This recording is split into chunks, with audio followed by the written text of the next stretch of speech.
Hangtod karon nagsigi pa og hinisgutay, nagsigi pa og analyze ang atong katawhan, labi na gyud ang mga political analysts sa nahitabong midterm elections o naagyoy mga panaway, naasay mga pagdaig. Og tungod ni kay kanimanggong eleksyon, mao ni ang panahon nga magpaila ang kandidato sa katawhan o buot nila nga sila maoy ituboy aron palingkuron sa mga lingkuranan sa inkutisyon gahom nga tawhanon dinhis kalibutan. Pero dili gud unta na gahom kung dili obligasyon. Mao bitang gitawag nag-office, opisina kay lugar na nga gitawag og buhatan diin ka magtrabaho. Pero lahi man ang panghunahuna sa mga naglingkod kasagaran, ang ilang gitan-aw ana gahom, authority. Ana, mao nang gailog ang uban ana, daghan ang nag-ilog, mugasto og milyon-milyon, bilyon-bilyon para lang maangkon ang maong lingkuranan. Pero sa kang Kristo, ang paagi aron makalingkod tag lingkuranan or makadawata og gahom og authority nga ang mga tao muyukbo nato, lahi ang iyang pamaagi. Sa tan-aw nako kun mao ni atong sundon, wa gyud gasto. Way gasto. Unsa may iyang giingon? Mahigugma ra gyud ta niya. Kana ra gyud. Mahigugma ta sa Ginoo. Nya inig higugma nato sa Ginoo, matud pa niya, ako mopuyo diha nimo, nya ang ako sang amahan mopuyo diha nimo, ang Espiritu Santo mokunsad sa diha nimo. Sa ato pa ang Ginoo mopuyo nato. So na natay gahom, na natay authority, na apagid tay kalipay, kalinaw og kabalaan. Kani karong nangapili kanang nakalingkod nananay gahom, pero di ko motuo nga silang tanan malinawon. Nge, pangutan-an ninyo karon ang nakadaog, malinawon. Ha? Malinawon pa na, nga sigihan na sad kag batikos aning mga publiko. Sigihan ka, labi na na social media, gamay lang nimong lihok, tuan na, gipikha na ka. Rabi nag mga naasag kay buhaton, nga murag para ragis imong kaugalingon, basta. Niya dayon ra ba sila kasuko? Mao bitaw to ipatawag dayon ang mga vloggers ana, ipangkontempt, hadlokon, ipapriso ana. Normal man na kay ning lingkod man kadihas publiko. Para nako pare, nagwali ko dinis publiko. Ang di ko mudawat og mga pagsaway na imudaig, nasa mo saway kay public image man. Pero di ko ganahag public image, sabi di, magminyo ako sa madre, magluklok mi dito suok, way manghilabot na mo. Anya kay magpari man, unyag sawayon, dayog yaw-yaw, nganong inyo kong sawayon. Mausad na, gikan sa konsihals barangay, abisan gani ka na mga BHW, mga barangay tanod, maglingkod-lingkod yas barangay, makatilaw yung kag istorya. No, muna, ang kalinaw wa diha, ang kalipay wa sa diha. Gawas lang kung ang maong opisyal sa gobyerno or opisyal sa simbahan nahigugmas Ginoo. Gi ko na belingay maong tupad. Ing na nahigugma kas Ginoo. Ing na kono. Higugmas Ginoo. Higugma? Wa mangi mulingi ang uban. Ug unsa may mga timailhan nga nahigugma tas Ginoo, gisulti sad ni Hesus ang pinakauna gyud nga timaan sa nahigugma niya, matod pa niya dire.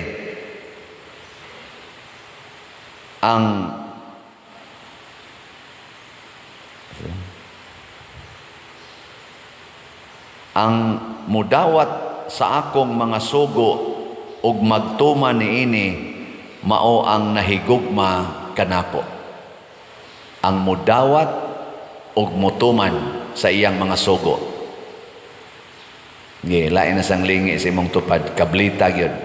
Ing nadili ka magsupak-supak sa Ginoo, ing nakuno di ka magsupak-supak.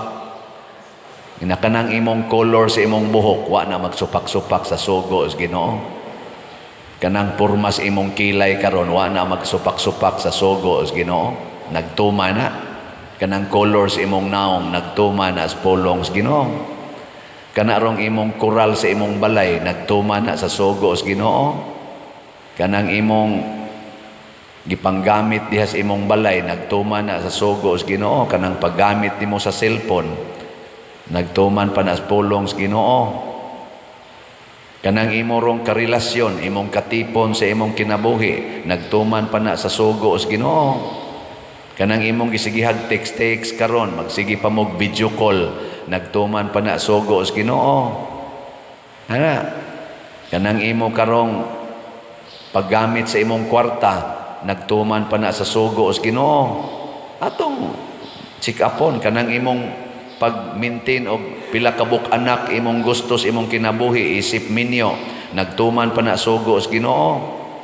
Kanang sige ka gamit ang mga kondo, mga pills, mga ayudi, apil pang abortion, nagtuman pa na sugo sa Ginoo. Kanang mag same-sex union, nagtuman pa na sugo sa Ginoo. Kanang sige nimog paningil anang utang, unya imog yung ikiha, kay wa gyud kabayad, nagtuman pa na sugo sa Ginoo. Uy, tubag. Unya, kung di ta magtuman sa sugo sa Ginoo, unsa may mahitabo, nagtuman ta sa sugo sa demonyo. Ug unsa may ihatag sa demonyo nato, gahom sa kangit-ngit, muna kagubot, kagubot. Kani bitaw karong atong kuana, impeachment na sad, mao na ilang gipreparahan. Hinaot unta nga pinaagi ni anang impeachment diin mo gasto na sad ang Pilipinas og dako kaayo nga kantidad. Hinaot unta nga katumana na sa sugo sa Ginoo, labi na gyud sa transparency. Og dili lang unta ang Office of the Vice President ang tagaan ni anang maong transparency or kuhaan og transparency. Iapil unta ang tanang opisina diin naggamit og dagkong kwarta sa atong panudlanan sa nasod, gikan sa presidente hangtod sa kapitan sa barangay na naggamit man og kwarta sa atong nasod. Iapil sad unta na og duki-duki.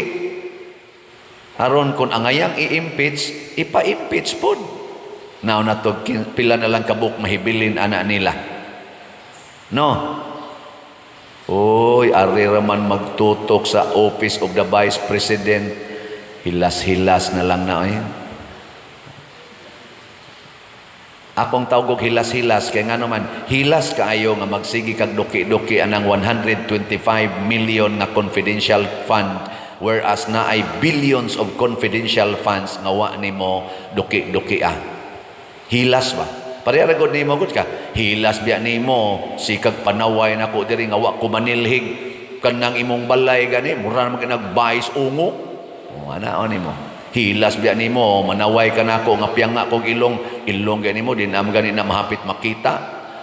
Hilas biya nimo kana bang ayaw na lag panghilabot unta sa imong isig katao kay puling rana basig na ay troso sa imong mata, basig mas dako pa ang imong sala.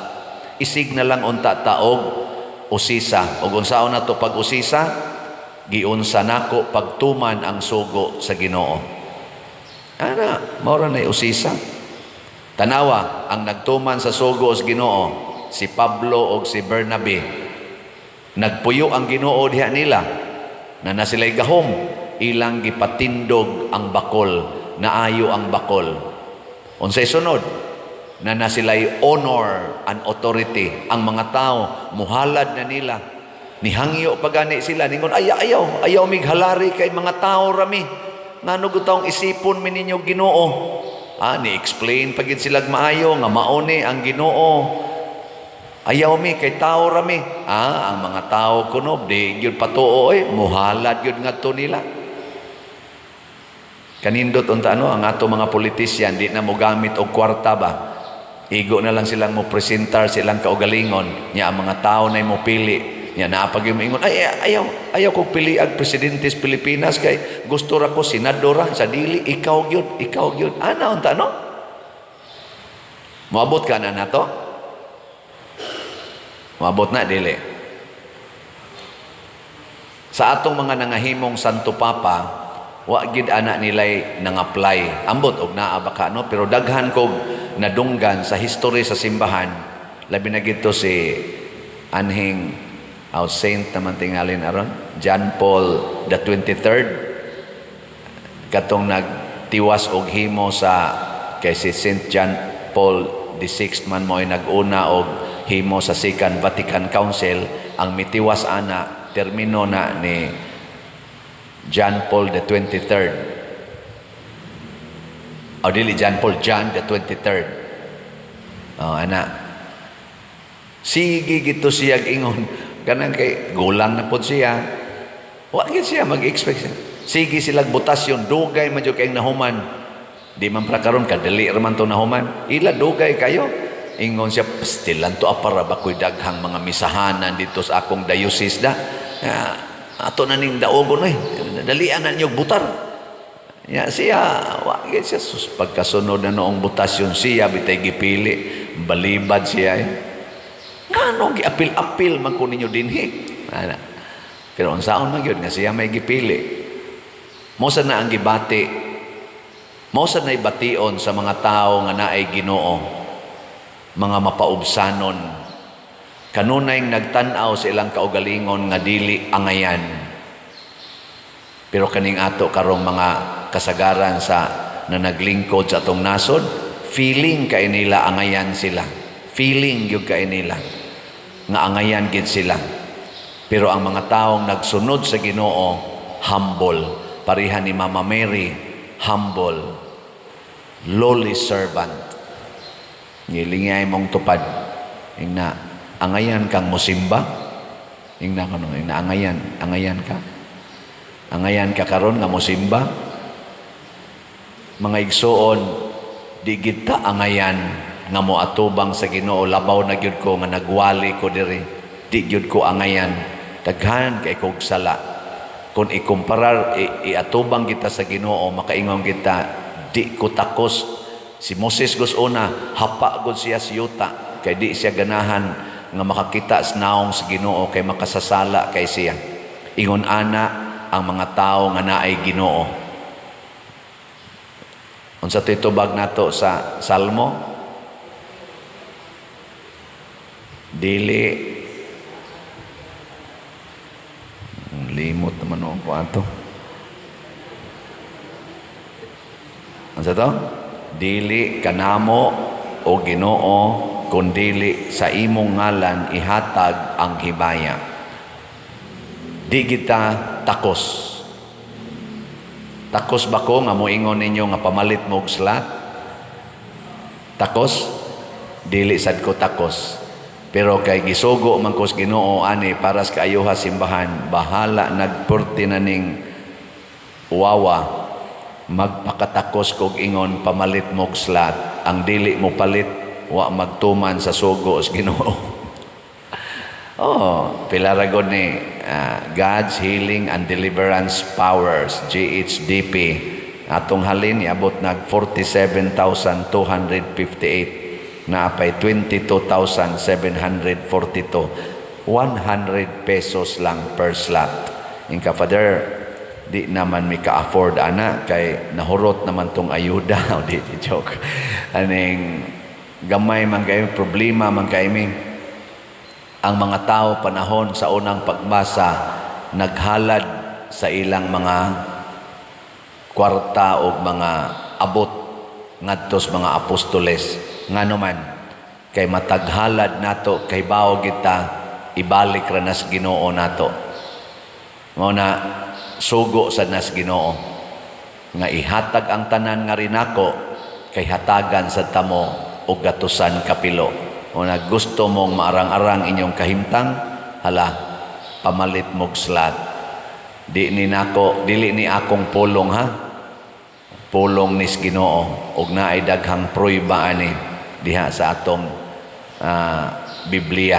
Labi na gitong biyuda nga gihatag niya tanan katong dito sa templo o katong biyuda nga ming atiman ni propeta Elias nga ang katapusan niyang harina iya gyapong giloto parang Elias. Wa mahutdi ana niya ang atong SBF dag aning atong paras kumbinto 56,837 atong halin napay 3,163 tag 500 pesos per slot. Og paliton lang ni nato 600 kada semana og kamong tanan mamalit niini kitang tanan di ay kay apil man sa kog palit. Ning buwan sa Mayo mahurot na ni. Niya kini nalay katapusang slot nga akong ibaligya ninyo samtang wala pa ma-final ang assignment kay posible man nga mawa na ko dinhi inig sunod assignment. Posible sang magpadayon kay naaman ta didtoy gi-request dili tungod kay ganahan ko diri mo padayon kung dili maikog ko sa mosunod nako nga akong pasahan nining dako pa kaing bayronon nga naapas mga 50 million. Maikog ko ba? Di na sayon nga atubangon. Pero kung hukom gyud nga papahawaon ibalhin ko dire, di nganong dili man na amang gyapon mo nga mo bayad ana. So inyo lang na.